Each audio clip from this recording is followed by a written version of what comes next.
Vous êtes à la recherche de votre première montre connectée ou simplement à la recherche d'une montre connectée assez abordable aux alentours des 100 €. La nouvelle Honor Watch ES vous fait un petit peu de l'œil, vous vous demandez quelles sont ses fonctionnalités, comment ça fonctionne, est-ce qu'elle conviendra à votre utilisation, est-elle simplement la meilleure montre connectée à moins de 100 €? C'est ce que nous allons voir dans cette vidéo.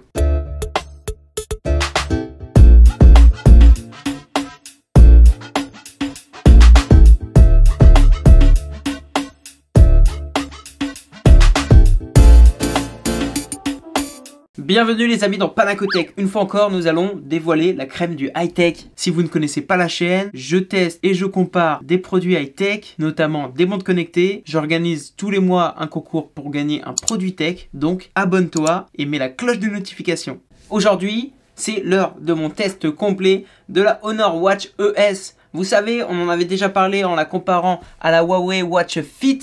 C'est une petite montre connectée à un design rectangulaire assez sympa, on va le voir. Et qui est disponible à moins de 100 €. Son prix normal est de 99 €, mais actuellement elle est encore à 89 € prix de lancement. Je remercie une nouvelle fois de tout cœur le Café du Geek qui m'a permis de tester cette Honor Watch ES. Merci à eux, leurs informations dans la description comme d'habitude. Et voici le sommaire.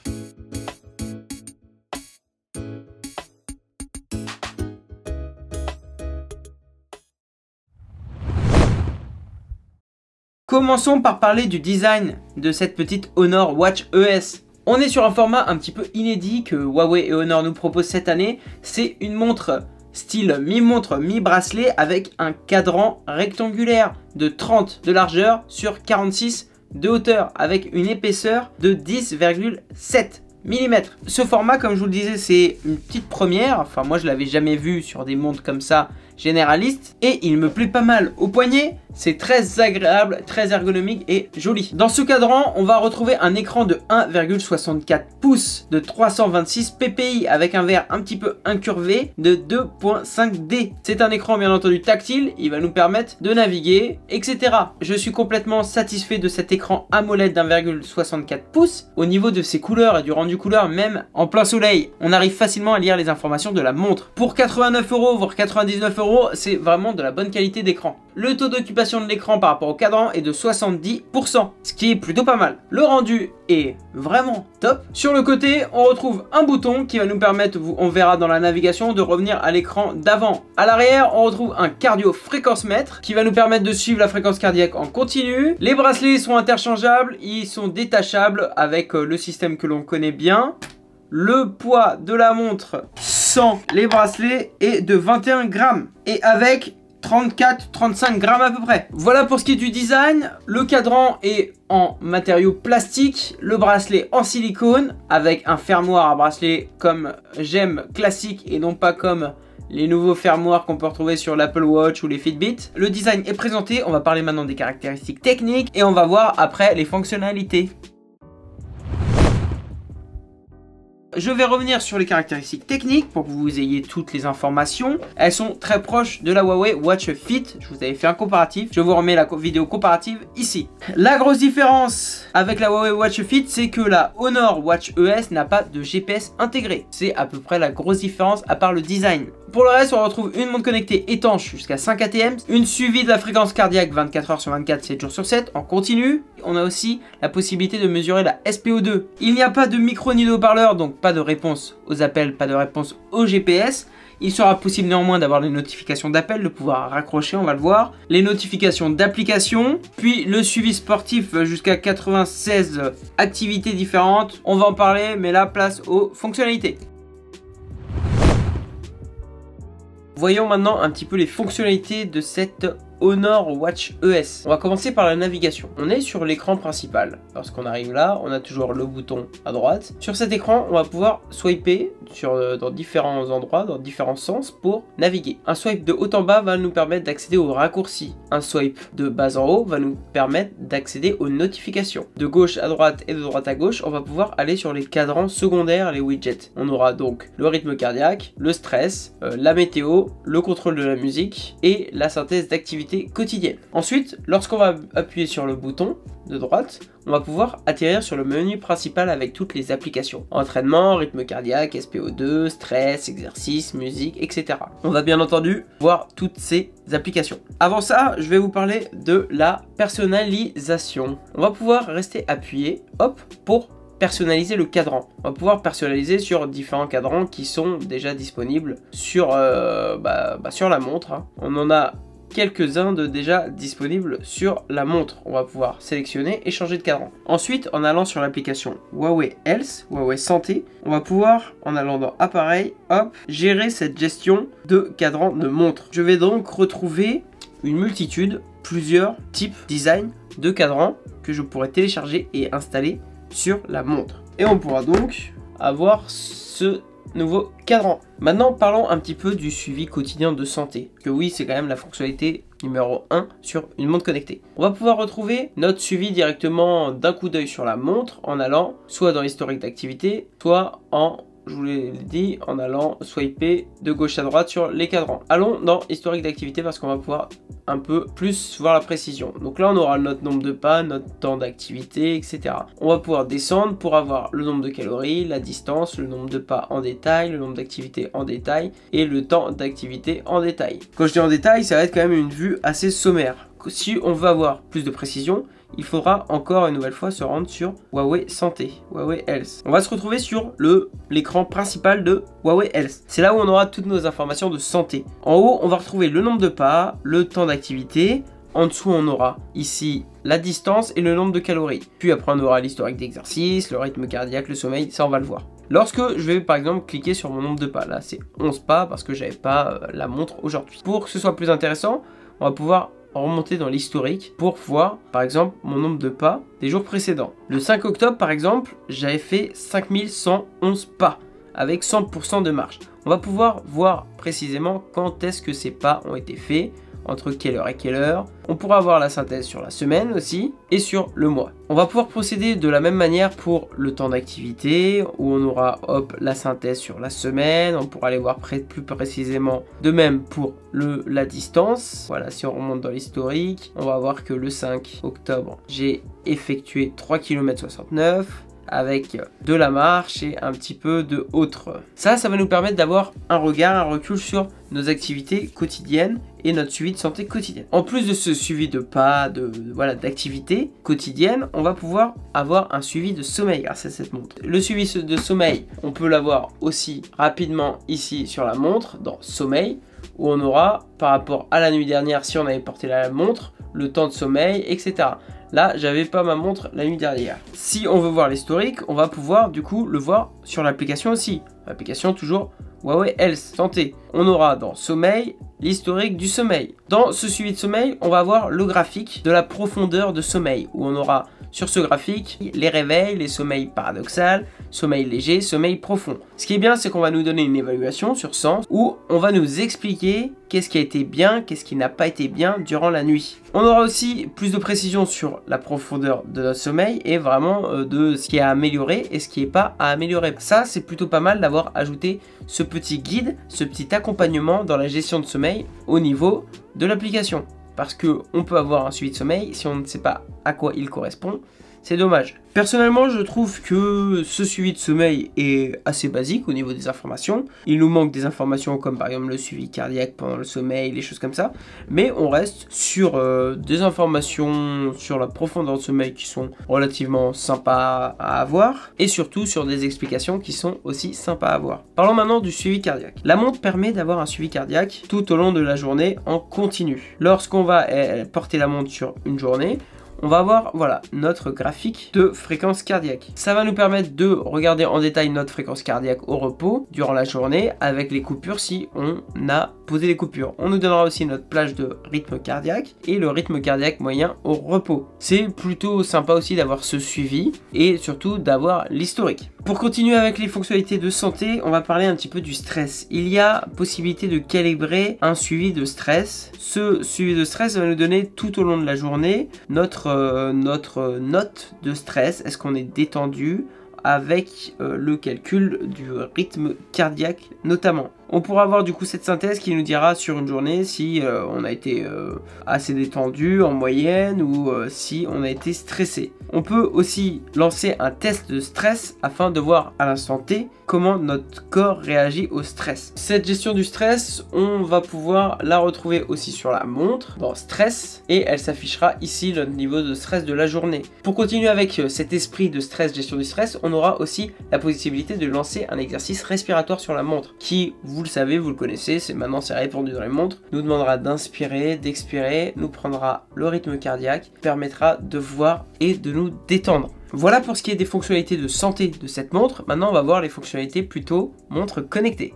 Qu'on soit connecté à un smartphone Android ou à un iPhone, on va recevoir les SMS d'un style notification. On va pouvoir cliquer dessus pour lire l'intégralité du message. Il n'est pas tronqué, on peut bien entendu tout lire. On ne pourra néanmoins pas y répondre, même en réponse rapide, des petites réponses rapides, même voilà, pas y répondre du tout, que ce soit sur Android ou sur iOS. Ce sera aussi pareil pour les appels. Les appels vont s'afficher sur la montre comme un appel rentrant et on pourra simplement refuser l'appel. On ne pourra pas décrocher l'appel sur la montre ni sur le téléphone, on pourra simplement le refuser, que ce soit sous Android ou sous iOS. Continuons à parler un petit peu des notifications. On va pouvoir paramétrer quelles applications nous enverront des notifications. On les recevra comme la notification que je vous ai montré de SMS.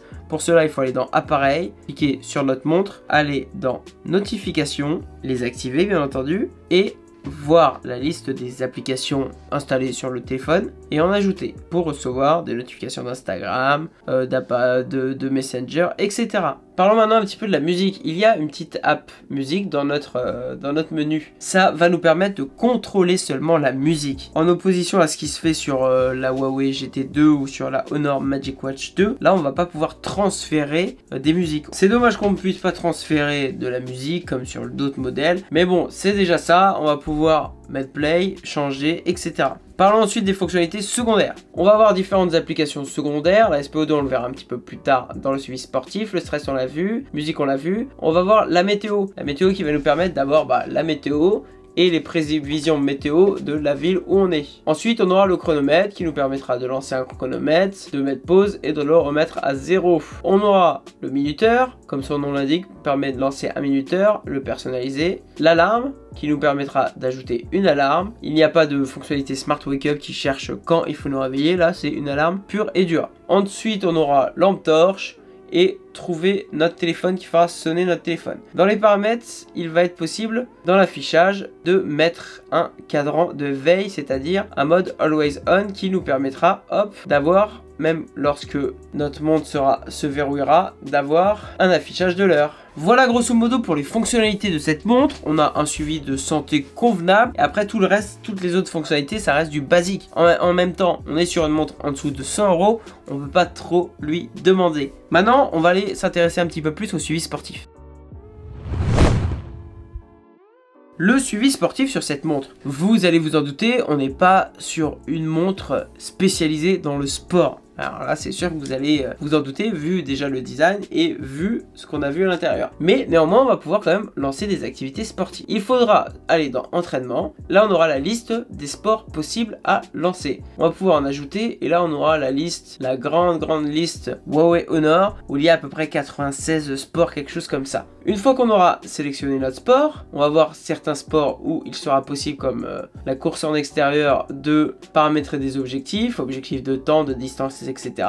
Une fois qu'on aura notre sport, il sera possible de lancer la session. Il n'y a pas de GPS intégré, comme je vous le disais, donc il faudra donc allumer l'application en même temps si on veut avoir le tracé GPS. Ensuite, l'activité se lance. En haut, on va avoir notre zone d'intensité cardiaque et après, on va pouvoir scroller pour avoir différentes informations comme le rythme cardiaque, voilà, le temps, etc., le rythme. Ensuite, on va pouvoir annuler, quitter et le tour est joué. On l'a vu aussi, il y a des cours de fitness qui est plutôt l'aspect coach. On va pouvoir choisir par exemple brûlage de graisse rapide, toucher pour commencer. Et là, on va avoir le petit coach qui va nous permettre de visualiser des exercices avec des entraînements et on pourra les suivre tout simplement pour avoir, comme il se fait chez Fitbit, chez maintenant un petit peu tout le monde, avoir un petit cours de fitness. Ça, c'est plutôt pas mal.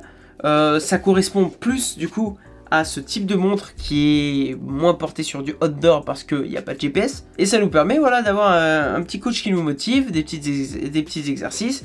On va pouvoir retrouver plusieurs thématiques, exercices au bureau, brûlage rapide, étirement, renforcement. Moi je trouve ça vraiment chouette d'avoir pensé à ça. Une fois une activité réalisée, outdoor ou pas outdoor, on va pouvoir retrouver toutes les informations de l'activité sportive, bien entendu, dans l'application Huawei Santé. Je vais pouvoir du coup retrouver toutes les informations de mon activité, comme l'allure, le temps, le suivi cardiaque, etc. On va avoir du coup ces informations de distance, temps, etc. et le graphique de rythme cardiaque. Grosso modo, on aura quand même toutes les informations nécessaires au suivi sportif, c'est plutôt pas mal. Maintenant, voyons si le suivi cardiaque a été précis. Pour cela, lors d'une activité, j'ai comparé le suivi cardiaque de cette montre à celui de ma ceinture cardio fréquence mètre. J'obtenais du coup ces deux courbes et on le voit déjà qu'il y a quand même un petit décalage sur le temps, sur la moyenne et sur la fréquence cardiaque maximale. Je me retrouve un petit peu du coup dans la même situation qu'avec la Huawei Watch Fit, c'est-à-dire que le cardio fréquence mètre n'est pas du tout au top. Là, c'est sur une activité style progression continue de la fréquence cardiaque. Et je vous parle même pas sur une activité sportive à intervalle ou des choses comme ça. Le cardio fréquence mètre, là, sur cette montre, ne suivra pas votre fréquence cardiaque si vous vous amusez à monter, à descendre, à monter, à descendre, à monter, à descendre. On se retrouve donc de nouvelle fois sur cette situation où le cardio fréquence mètre Huawei Honor n'a pas l'étoffe pour être vraiment un cardio fréquence mètre de suivi sportif. Au niveau du suivi quotidien de santé, là-dessus, il n'y a aucun souci, mais au niveau du sport, c'est plus compliqué. Voyons ce que donne maintenant la précision de la SPO2. J'ai mon petit oxymètre, je mets le bracelet hop, autour de mon poignet à la distance recommandée pour le calcul de la SPO2. Je vous rapproche, j'allume ça, je balance hop l'application SPO2, je reste immobile et on va voir ce que me dit la montre. On est sur le bracelet à 96-97 et sur l'oxymètre on est à 98. On a donc un petit décalage de 2% à peu près, 2-3%. Et un petit décalage aussi au niveau de la fréquence cardiaque, où là on est à 79 et là à 81. Là on voit que le SPO2 se rejoint, 97, 98, voilà. Grosso modo, le calcul de la SPO2 est convenable. On est à 1% près, il n'y a pas de grosse aberration comme si on était en dessous des 95%. On peut donc valider cette mesure. Maintenant, parlons un petit peu de la précision au niveau du nombre de pas. J'ai porté la montre, en même temps j'avais mon petit podomètre, celui-là, dans ma poche. La montre était à un poignet, donc logiquement on a un petit peu plus de mouvement au niveau du poignet quand on marche que lorsque on a ça dans la poche. Le bilan était que, suite à une petite journée, j'avais en nombre de pas 3777 sur mon podomètre et sur la montre j'avais 4246, soit 500 pas de plus, soit à peu près 11% d'erreur de pas en plus sur la montre. Moi d'habitude je tolère jusqu'à 10% d'erreur à peu près par rapport à mon podomètre. Là on reste à peu près sur cette approximation. C'est la fois où j'ai eu le plus gros écart que je vous montre à chaque fois. Donc on va dire qu'on peut valider plus ou moins, mais on va dire on peut valider, sachant ça on peut valider à peu près. Je tolère 10% de marge d'erreur parce que le poignet, le bras on le bouge beaucoup plus que les jambes, donc voilà. Donc là-dessus on peut dire que la mesure du nombre de pas est convenable. Voilà pour ce qui est des précisions du suivi sportif. Maintenant on va parler de l'autonomie. L'autonomie annoncée est de 10 jours. Est-ce que j'ai réussi à aller jusqu'à 10 jours? Déjà, au vu des fonctionnalités, on va dire assez basiques, qu'il n'y a pas de grosses fonctionnalités, on va pouvoir avoir une autonomie convenable. Personnellement, je ne suis pas allé jusqu'aux 10 jours, je suis arrivé à une semaine, à 7 jours. Une fois, je suis arrivé à 7 jours, une fois, j'étais plus à 6 jours. Après, lorsque je fais mes tests, je trifouille quand même la montre, j'écoute, je contrôle la musique avec, je fais quelques calculs SPO2, quelques activités physiques. Donc, globalement, je peux dire que l'autonomie est tout à fait correcte. Une semaine d'autonomie pour une montre connectée, pour moi, c'est le minimum. C'est pas le minimum qui se fait, mais pour moi, c'est le minimum pour être confortable. Je pense qu'avec une utilisation un peu plus réduite, on peut atteindre les 8-9 jours. Je valide donc l'autonomie. Parlons maintenant de mes points positifs et mes points négatifs. Mes points positifs et mes points négatifs. Mon premier point positif, personnellement, c'est le petit design de cette montre. Je vous l'avais dit avec la Huawei Watch Fit. Je trouve que ce nouveau design rectangulaire est assez sympa.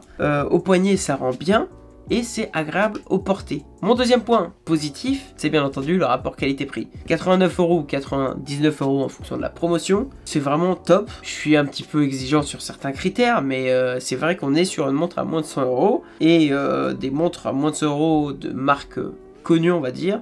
Il y en a de moins en moins, il n'y en a pas trop. Et là, ça permet d'avoir un bon rapport qualité-prix. Mon premier point négatif, vous l'aurez compris, c'est le suivi sportif. C'est pas une montre non plus qui est revendiquée comme montre de sport par Huawei.